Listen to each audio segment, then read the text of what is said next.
A'udzu billahi minasyaitonir rajim. Bismillahirrahmanirrahim. Qul huwallahu ahad. Allahus samad. Lam yalid wa lam yulad wa lam yakul lahu kufuwan ahad. Usikum wa iyaya wa nafsi bitaqwallah. Wa qad fazal muttaqun wa qad fazal muttaqun. Insyaallah pertemuan kali ini akan menerangkan makna sifat wahdaniyat atau makna tauhid dengan makna hakiki. Insyaallah makna hakikat dari sifat wahdaniyat seperti apa, makna hakikat dari yang dinamakan tauhid ini seperti apa. Usikum wa iyaya wa nafsi bitaqwallah wa qad fazal muttaqun wa qad fazal muttaqun. Kita telah memahami dan mengerti betul makna hakikat dari qiyamuhu bin nafsih tidak lain adalah dawamul ihtiyaji ilaih. Kita selalu membutuhkan kepada Allah subhanahu wa ta'ala.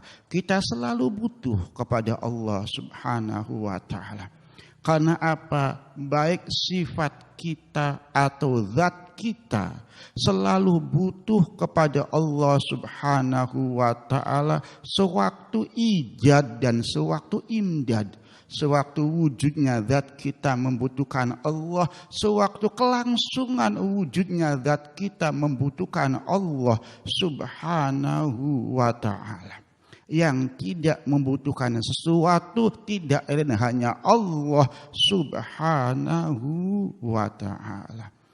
Setelah kita memahami bahwa makna dari qiyamuhu bin nafsih ini selalu butuhnya kita kepada Allah. Kita tidak mungkin selalu butuh kepada Allah apabila ada selain Allah. Apabila kita menekodkan atau kita meyakini atau memahami ada sesuatu selain Allah yang bermanfaat buat kita, selain Allah yang memberikan manfaat atau madarat kepada kita, otomatis kebutuhan kita kepada Allah tidak full. Yang menyebabkan kita selalu butuh kepada Allah karena Allahnya mempunyai sifat wahdaniyat. Tidak lain yang memberikan manfaat dan madarat cuma Allah. Yang memberikan segalanya hanya Allah, tidak ada selain Allah. Maka sewaktu kita betul-betul tidak ada yang lain kecuali Allah. Tidak ada yang lain yang memberikan manfaat kepada kita hanya Allah. Yang bisa menolak madarat kepada kita hanya Allah. Segalanya kepada Allah, segalanya dari Allah, maka otomatis kita selalu membutuhkan Allah, selalu butuh rahmat Allah. Punten. Kenapa? Kita begitu punten, kita memahami betul bahwa Allah subhanahu wa ta'ala maha kuasa, maha segalanya, tapi kita kurang begitu butuh, seakan-akan kita kurang begitu butuh kepada Allah. Kita ghaflah kepada Allah. Kan apa? Kita tawahumul ghair. Kita ada sangkaan dari kita, ada pencipta dari kita, ada bayangan dari kita. Seakan-akan ada yang bisa memberikan manfaat kita selain Allah. Seakan-akan, tidak meyakini, seakan-akan. Maka ini yang menyebabkan kita kurang begitu dawamul ikhtiyaj ilaih. Maka setelah menerangkan qiyamuhu bin nafsi, menerangkan sifat wahdaniyat, pantas sekali kita begitu butuh kepada Allah subhanahu wa ta'ala. Kenapa? Tidak ada yang lain, hanya Allah. Usikum Wa iyaya wa nafsi bitaqwallah wa qad fazal muttaqun wa qad fazal muttaqun. Ini ada imtihan. Ini ada satu ujian dari Allah untuk kekasih Allah Subhanahu wa taala. Pada satu waktu satu imam bertemu dengan ahli Allah Subhanahu wa taala yang sedang tawaf di Ka'bah. Setelah selesai tawaf, ada ilham yang bangsa Rabbani yang mengatakan bahwa amal kamu tidak diterima oleh Allah Subhanahu wa taala. Amal kamu tidak diterima oleh Allah Subhanahu wa taala. Setelah ahli ma'rifat ini mendengar bahwa teman yang dia temani amalnya tidak diterima dari Allah Subhanahu wa taala, maka ahli ma'rifat ini menjauh dari orang tersebut. Maka orang tersebut ini bertanya kepada ahli Allah Subhanahu wa taala, "Kenapa kamu menjauh dariku?" Dijawab oleh ahli ma'rifat, "Karena amal ibadah kamu tidak diterima oleh Allah Subhanahu wa taala." Ini punten, orang ini yang tidak diterima oleh Allah Subhanahu wa taala mengatakan perkataan seperti ini bukan sekali, ini beberapa kali, berpuluh-puluh kali, beratus-ratus kali, tapi saya tidak putus asa. Karena apa? Tidak ada yang lain, hanya Allah. Saya akan mencari punten, mencari siapa kalau bukan mencari Allah. Maka karena hanya Allah, maka walaupun saya ditolak, walaupun saya tidak diterima, saya tidak ada putus asa. Karena apa? Yang saya cari hanya Allah, yang menerima amal kita hanya Allah, tidak ada yang lain. Ini punten, orang yang memahami betul makna tauhid. Maka setelah dia mengatakan seperti ini, maka ada ilham yang bangsa Rabbani. Maka semua amal yang kamu kerjakan diterima oleh Allah Subhanahu wa ta'ala. Ada perkataan amal kamu tidak diterima oleh Allah. Tidak diterima. Tidak lain untuk mencoba. Sebesar mana makna ketauhidan kita kepada Allah. Karena tauhid ini pun mensucikan Allah, mengesahkan Allah, tidak ada yang lain. Sewaktu tidak ada yang lain, maka tidak bergeming kita dengan Allah. Baik diterima atau tidak, baik ditolak atau tidak, karena kita butuh Allah. Maka haknya hamba selalu minta kepada Allah, selalu memuji kepada Allah, selalu menuju kepada Allah. Inilah makna wahdaniyat, inilah makna tauhid. Orang yang memahami hanya Allah.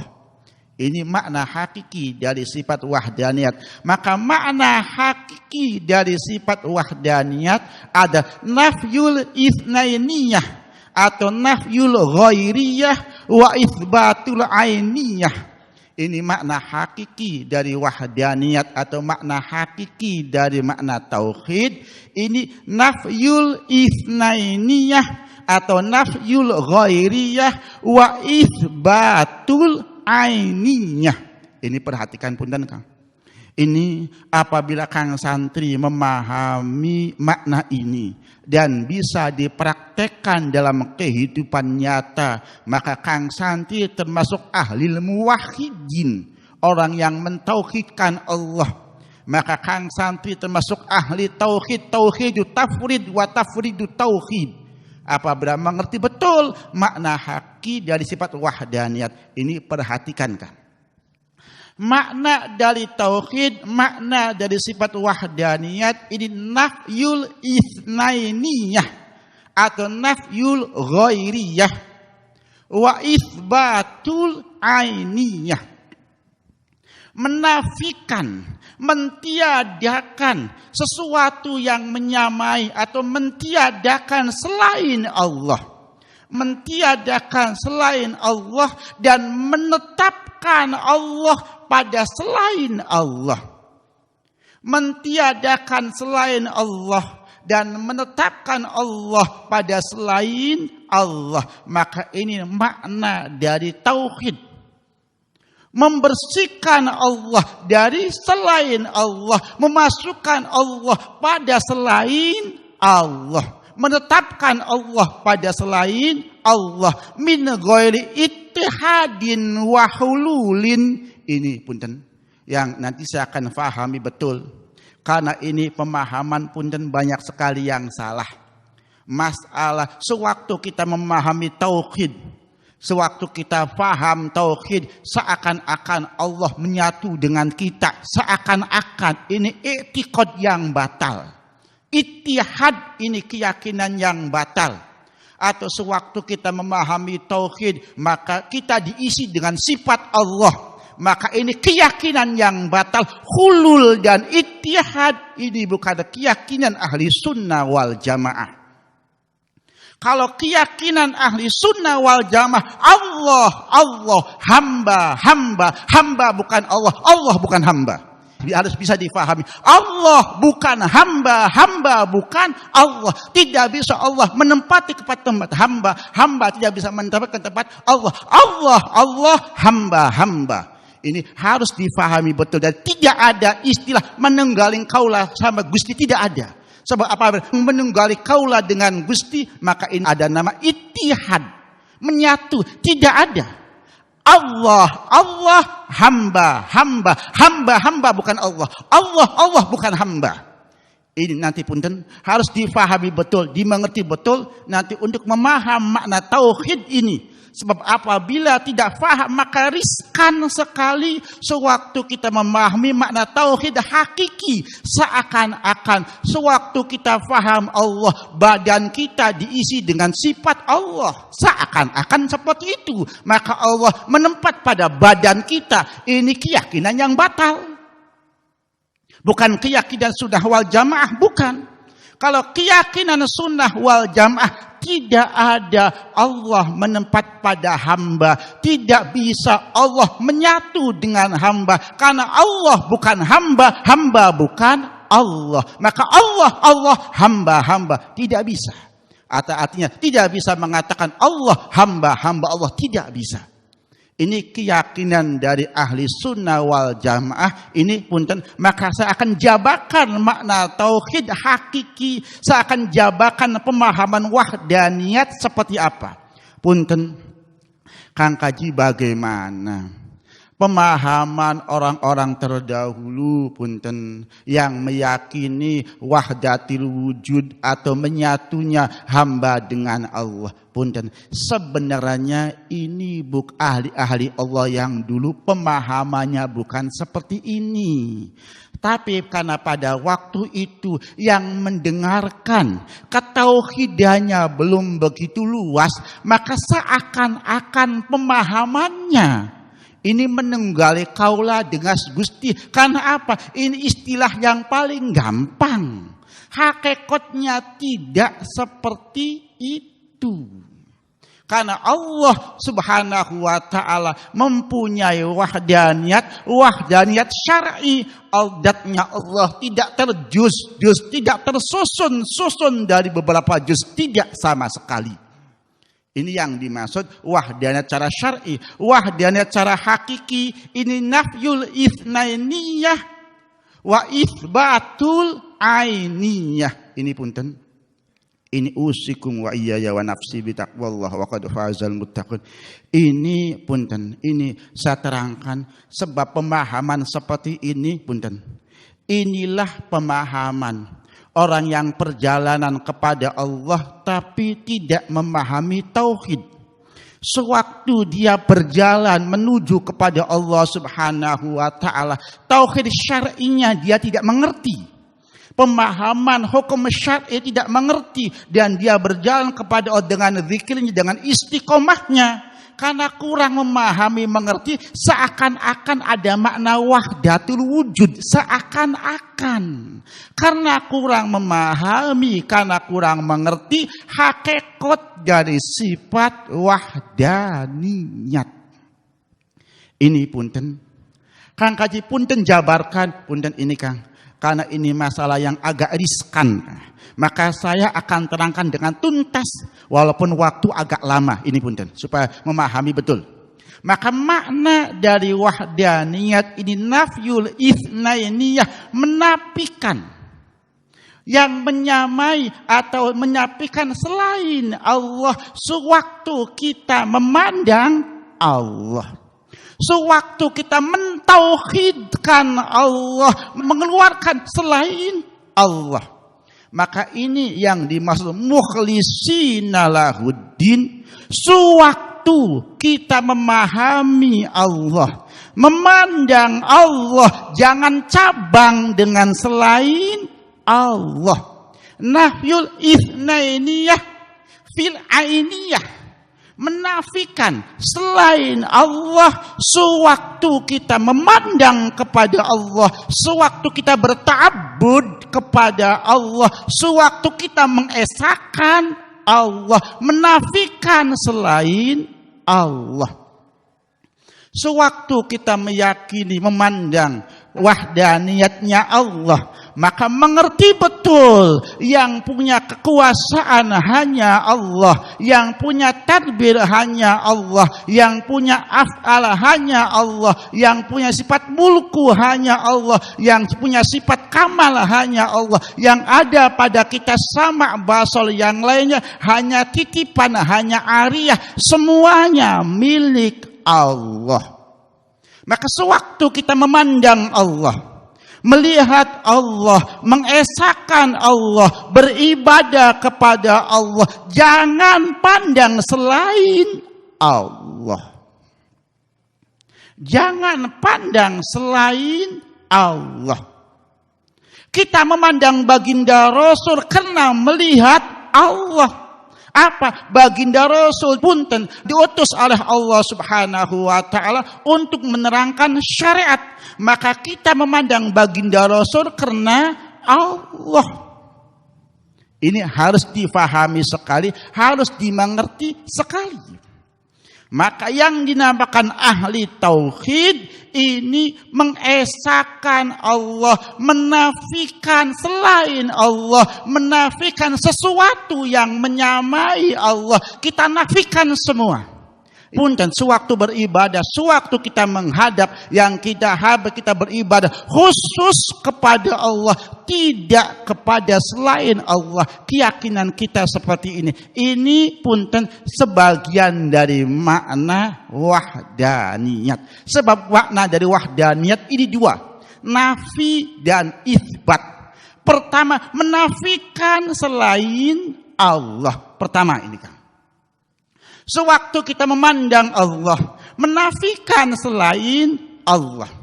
Ini punten, kita faham tidak? Ini bisa difaham? Ini yang dimaksud Allahus Somad. Allahus Somad. Kita menuju kepada Allah, menafikan kepada selain Allah Subhanahu wa taala. Nafyul itsnainiyah. Nomor 2, makna tauhid ini punten tersusun dari dua, karena syahadat ini nafi itsbat. Makna syahadat ini makna tauhid, maka makna tauhid ini ada dua. Pertama, menafikan selain Allah. Kedua, menetapkan Allah. Kedua, wa itsbatul ainiyah fil ghairiyah. Ini punten, itsbatul ainiyah fil ghairiyah, menetapkan Allah pada sesuatu, menetapkan Allah pada selain Allah dengan tanpa hulul dan tanpa ittihad. Ini Masya Allah, punten Kang, ini agak dalam sedikit, tapi harus difahami, harus mengerti. Saya buka pertanyaan, nanti yang tidak paham langsung ditanyakan. Karena masalah tauhid seperti ini harus betul-betul mengerti, memahami. Kalau salah memahami, nanti salah pemahaman. Yang nomor 2, ini itsbatul ainiyah fil ghairiyah, menetapkan Allah pada selain Allah min ghairi ittihadin wa hululin. Menetapkan Allah pada selain Allah dengan menafikan makna ittihad, menafikan makna hulul. Kang Kaji punten, masih belum paham. Saya jabarkan satu-satu. Sewaktu kita memandang Allah, nafikan selain Allah. Nafikan selain Allah. Nafyul itsnainiyah. Sewaktu kita memandang selain Allah, tetapkan Allah pada selain Allah. Tetapkan makna punten, tetapkan Allah pada selain Allah. Sewaktu kita memandang selain Allah, maka kita memahami ada sifat Allah, ada wahdaniyat fil af'al Allah, ada af'al Allah, ada sifat Allah, segalanya dari Allah. Sewaktu kita memandang selain Allah, menetapkan makna Allah. Tapi menetapkannya ini punten dengan tanpa hulul dan tanpa ittihad. Bagaimana Kang Kaji yang dimaksud hulul? Hulul ini menempat. Bagaimana yang dimaksud ittihad? Ittihad ini menjadi satu. Maksudnya seperti apa? Sewaktu kita memandang selain Allah, maka kita menetapkan Allah, tapi tidak dengan hulul dan ittihad. Artinya apa? Hulul ini menempatnya Allah pada makhluk, atau ittihad ini menyatunya Allah pada makhluk. Jadi bagaimana Kang Kaji kita melihat makhluk dengan punten, dengan memandang Allah, tapi dengan pandangan tidak menempat Allah pada makhluk, tidak menyatu Allah pada makhluk. Dari cara memandangnya seperti apa? Ini harus dimengerti, harus difahami. Punten, ini walillahil matsalul a'la, supaya mengerti betul, memahami betul. Ini saya tanyakan punten, saya tanyakan ini punten Kang. Ini bunga, betul?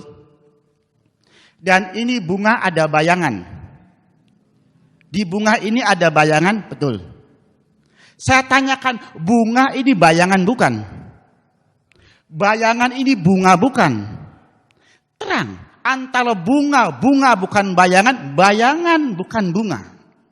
Maka sewaktu punten kita memandang bunga, punten, maka terang sekali kita memandang bunga, tidak memandang yang lainnya. Sewaktu kita memandang bayangan, maka kita ini bayangan dari bunga, kita akan memandang bunga.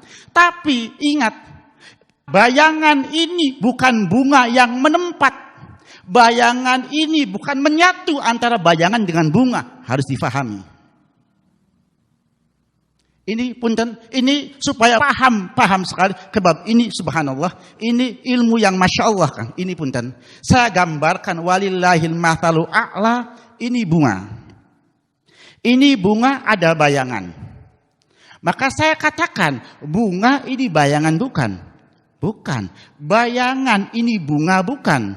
Bukan. Maka bunga ya bunga, bayangan. Maka sewaktu kita memandang bunga, maka punten harus menyatukan punten pandangan kita kepada bunga, karena hakikatnya punten yang indah adalah bunga, tidak ada yang lain. Tapi sewaktu kita memandang bayangan, kita mengerti bayangan ini dari bunga.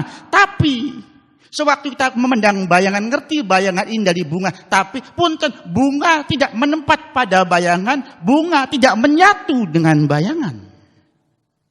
Ini artinya sewaktu kita memandang makhluk, yang kita memandang bisa memandang Allah, tapi tidak dengan bunganya menyatu dengan bayangan, atau bayangan punten bunganya menempat pada bayangan, tidak. Karena bunga sendiri, bayangan sendiri, bunga, bayangan. Allah, makhluk tidak bisa disatukan, tidak bisa. Ini harus bisa memahami betul, maka bisa membedakan betul, mengerti betul. Jadi artinya kita memandang, mentauhidkan Allah, tapi tidak dengan pandangan menempat. Sewaktu kita melihat bayangan, ini bunga menempat ke bayangan, tidak. Tidak. Bunga sendiri, bayangan sendiri. Sewaktu kita melihat bayangan dengan bunga menyatu, tidak. Tidak.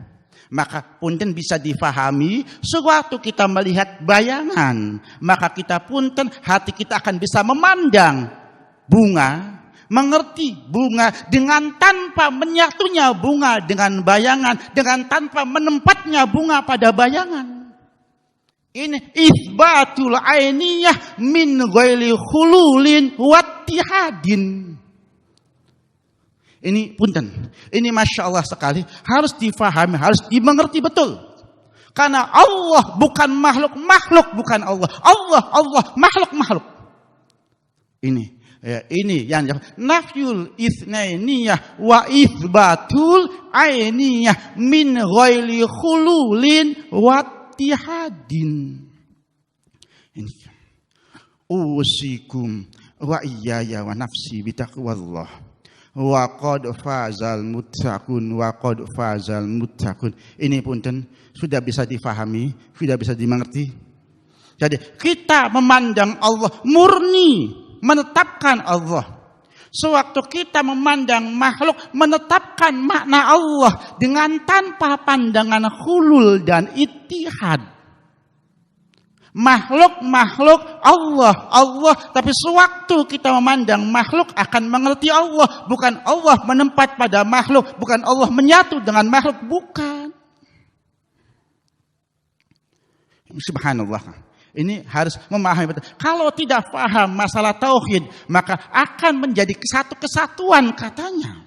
Maka di sini yang dimaksud tidak ittihad, tidak hulul, tidak ittihad, tidak ittisal, tidak infisal. Artinya tidak ittisal, tidak infisal, ini punten. Dibilang satu, tidak satu, dibilang pisah, tidak pisah. Maka antara kita memandang Allah, sebab kita memandang makhluk, memaham Allah, ini tidak dengan hulul, tidak dengan ittihad, tidak dengan ittisal, tidak dengan infisal. Nantinya seperti itu. Kita betul paham sekali antara Allah, hakikatnya Allah, makhluk. Tidak bisa Allah makhluk Allah tidak bisa. Ini nafyul itsnainiyah wa itsbatul ainiyah. Usikum wa iyaya wa nafsi bitaqwallah wa qad fazal muttaqun fa idza nafal abdu itsnainiyah min kulli syai'in wa athbata ainiyah fi kulli syai'in fa huwa muwahhidun. Maka apabila seseorang bisa memandang Allah dengan keesaan Allah, menetapkan Allah pada selain Allah dengan tanpa ittihad dan hulul, maka inilah yang dinamakan ahli wahdaniyat, atau inilah yang dinamakan ahli tauhid.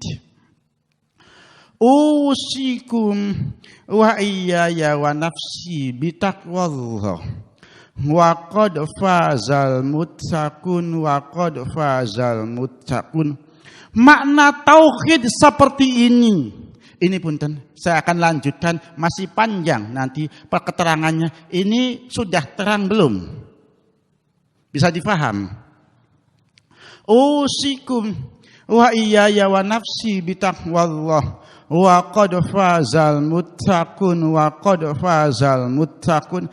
Kita tidak bisa menjadi ahli tauhid, makom muwahhidin, orang yang mengesahkan Allah, ini makom tertinggi. Sewaktu kita punten dengan Allah, yang makom tertinggi ada sewaktu kita bisa mentauhidkan Allah subhanahu wa ta'ala. Kita tidak bisa menduduki makom tauhid, makom muwahhidin, makom wahdaniyat illa bitajridil qalbi anil ghairiyah. Kita tidak bisa menduduki makom ini, ahli tauhid, kecuali melepaskan ikatan, segala ikatan kita dengan makhluk.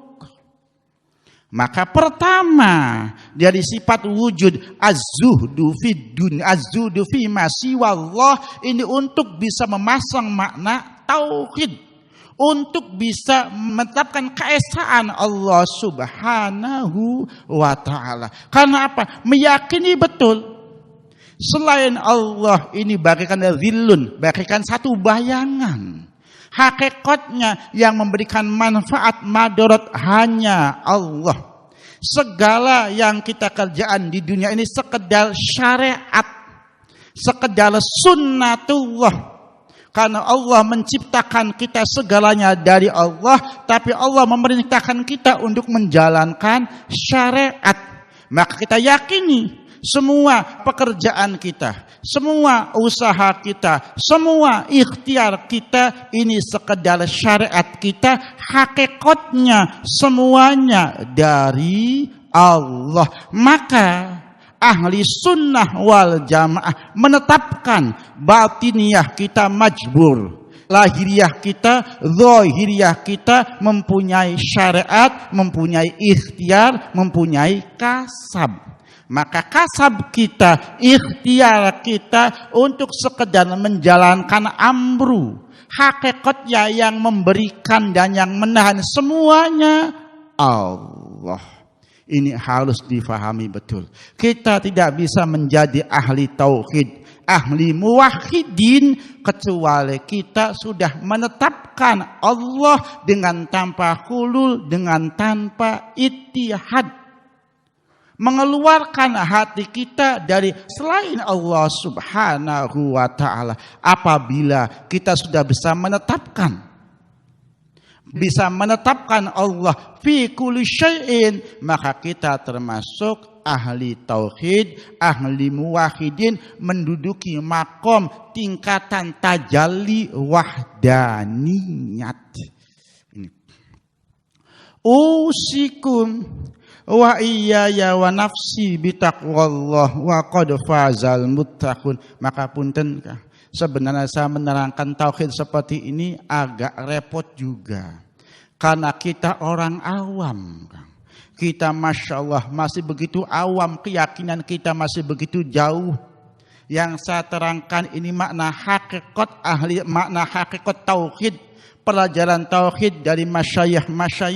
Ini Masya Allah. Maka punten, walaupun kita belum bisa mengerjakan, tapi insya Allah dengan mendengarkan semoga sedikit-sedikit kita bisa memasang, bisa menerapkan dalam tingkah laku kita. Bagaimana praktek sewaktu kita betul-betul sudah ada makna tauhid dalam hati dan betul-betul kita ahli tauhid. Maka wala tarfa'an ila ghairihi hajatan huwa muriduhu alik fakaiha yarfa'u ghairuhu makana huwa lahu wadi'a. Akhlaknya ini kan, kalau betul kita ahli tauhid, maka kita tidak melaporkan, tidak minta, tidak sesadu kepada selain Allah. Bagaimana kita minta kepada selain Allah, padahal yang memberikan segalanya kepada kita hanya Allah. Maka sewaktu punten kita masih makom awam, maka mintalah atau berwasilah kepada yang lain, tapi yakinkan semuanya dari Allah. Semuanya punten kita ikhtiar kepada seorang atau yang lainnya, ini mimbabil wasilah, hakikatnya dari Allah. Kalau sudah kita mencapai makom tauhid, ahli tauhid, kita tidak akan melaporkan kepada selain Allah. Bagaimana kita melaporkan selain Allah padahal sesuatunya dari Allah yang menselesaikan Allah? Apa manfaatnya kita lapor kepada selain Allah? Seperti ini akhlak dari ahli tauhid. Maka sewaktu punten kita masih punten melalui selain Allah dan yang lainnya, ini punten kita namakan wasilah, kita namakan tawasul, kita namakan ikhtiar. Ini diperbolehkan menurut ahli sunnah wal jamaah, tapi dengan syarat kita meyakini segalanya dari Allah. Sebab Allah menciptakan dunia ini dengan hikmahnya. Artinya tidak langsung jadi, tapi melalui hikmahnya. Artinya seperti ini, kita di sini bisa terang. Karena apa? Syariatnya ada lampu. Allah Maha Kuasa dengan menerangkan tidak ada lampu, tapi sunnatullah Allah menerangkan tempat dengan adanya lampu. Maka adanya lampu ini penting, tapi kita meyakini ini bukan dari lampu dari Allah inilah. Kalau kita makom syariat harus punya keyakinan seperti ini. Kalau sudah kita makom ahli tauhid, kita tidak melaporkan, kita tidak meminta kecuali khusus kepada Allah. Ini ahli-ahli Allah yang menduduki makom muwahhidin, yang menduduki makom ahli tauhid. Al-ujbu kullal ujmi miman yahrubu miman la infika kalahu anhu wa yatlu ma la baqa'alahu ma fa innahu la ta'mal absar fa innaha la ta'mal absar usikum wa iyaya wa nafsi bitaqwallah wa qad fazal muttaqun wa qad fazal muttaqun. Begitu aneh, begitu ajib, kita lari seakan-akan kita lari dari zat yang punten kita tidak bisa terpisah darinya. Masya Allah. Dan mencari sesuatu punten yang tidak ada kenyataannya. Tidak lain karena apa? Kita ini adalah orang yang buta mata hatinya. Ini Masya Allah. Punten, kita sewaktu ada masalah lari punten, mencari kemana, mencari kesini, mencari kesini. Padahal punten semuanya dari Allah. Dan Allah tidak kesana, tidak kemari. Kita bersama Allah. Maka sewaktu kita betul-betul ahli tauhid, maka kita dimanapun berada, dimanapun tempat kita, Allah bersama kita, mintalah kita kepada Allah. Allah tidak kemana-mana, tidak usah mencari kemana-mana, tidak. Kita bersama Allah dengan sujud kita di rumah, kita bisa bermunajat dengan Allah. Kita bisa bertahajud di rumah, kita bisa munajat dengan Allah. Kita dimanapun kita bisa minta kepada Allah. Ini maqam ahli tauhid. Sewaktu kita belum bisa mentauhidkan Allah, maka boleh kita punten meminta melalui wasilah masyayikh orang-orang yang alim, semuanya kita minta, tapi harus kita meyakini semuanya dari Allah. Yang lain sekedar ikhtiar, termasuk hikmah Allah, sunnatullah. Punten Kang Kaji, apakah punten ini tapi harus difahami betul Kang. Walin nihayah lahul bidayah. Tingkatan tertinggi ini tidak langsung tinggi. Tidak ada sesuatu langsung tinggi. Apabila ada tingkatan tertinggi, ada tingkatan yang terendah. Artinya apa? Ahli muwahhidin ini makom tertinggi. Maka sewaktu kita sudah menduduki makom muwahhidin, seperti inilah akhlaknya. Sewaktu kita belum menduduki makom muwahhidin, maka gunakan kita secara ikhtiar kita. Kita bertabaruk, kita berikhtiar, kita bertawasul, tidak ada masalah. Karena emang kita bukan makom muwahhidin, bukan makom nihayah. Sebab apabila ada makom nihayah, ada makom bidayah. Yang saya terangkan, ini makom nihayah, makom yang tertinggi. Apabila kita betul sudah menduduki makom wahdaniyat, makom muwahhidin, maka kita punten, kita tidak mencari kemana-mana. Kita langsung dengan Allah subhanahu wa ta'ala, dimanapun kita berada. Artinya punten, baik kita berada di perkotaan, kita bisa menuju kepada Allah. Baik kita di perkampungan, kita bisa menuju kepada Allah. Baik kita di kantor atau di gunung atau di hutan, kita bisa selalu menuju kepada Allah. Karena Allah bersama kita. Allah tidak lari dari kita, tidak jauh dari kita. Wa nahnu aqrabu ilaihi min hablil warid. Ini harus difahami, ini harus dimengerti. Ini maqam muwahhidin.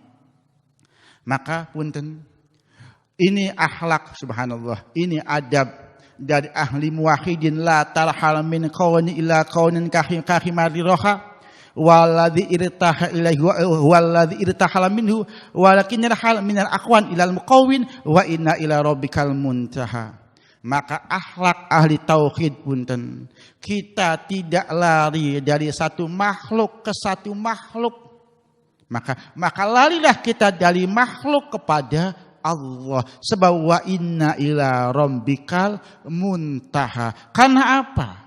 Karena semua tujuan kita, terakhir tujuan kita tidak lain hanya Allah subhanahu wa ta'ala. Yang mengijabah, yang memberikan hanya Allah subhanahu wa ta'ala. Ini punten apabila kita sudah menduduki maqam wahdaniyat, mengerti sifat wahdaniyat. Ini akhlak dari ahli wahdaniyat. Tapi sewaktu kita belum menduduki maqam wahdaniyat, belum mengerti, belum memahami, punten, apabila kita belum memahami presiden, pantas kita bertawasul melalui bupati, melalui gubernur, melalui menteri. Supaya apa? Supaya kita bisa mencapai kepada presiden. Apabila kita tidak mengerti presiden, tidak melalui gubernur, bupati, kapan kita bisa sampai ke presiden?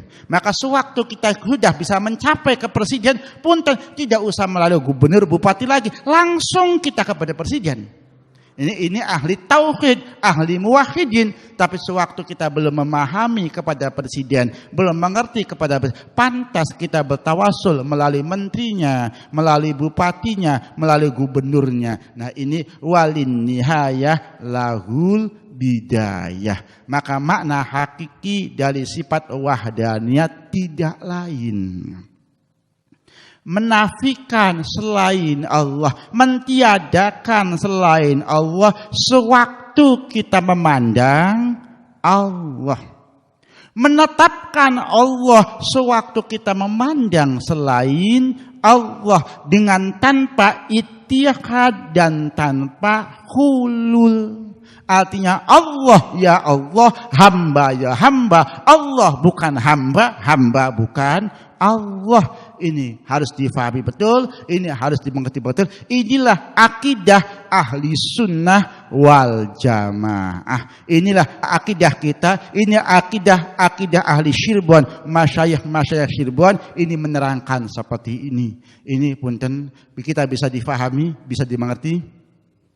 Alhamdulillah, semoga bermanfaat buat kita bersama. Bismillahirrahmanirrahim. Wa sallallahu ala sayyidina Muhammadin wa ala alihi wa sahbihi wa sallam. Bismillahirrahmanirrahim. Wa sallallahu ala sayyidina Muhammadin wa ala alihi wa sahbihi wa sallam. Bismillahirrahmanirrahim. Wa sallallahu ala sayyidina Muhammadin wa ala alihi wa sahbihi wa sallam. Bismillahirrahmanirrahim. Wal asri innal insana lafi khusrin illa illalladzina amanu wa amilis salihati wa tawassaw bil haqqi wa tawassaw bis sabr.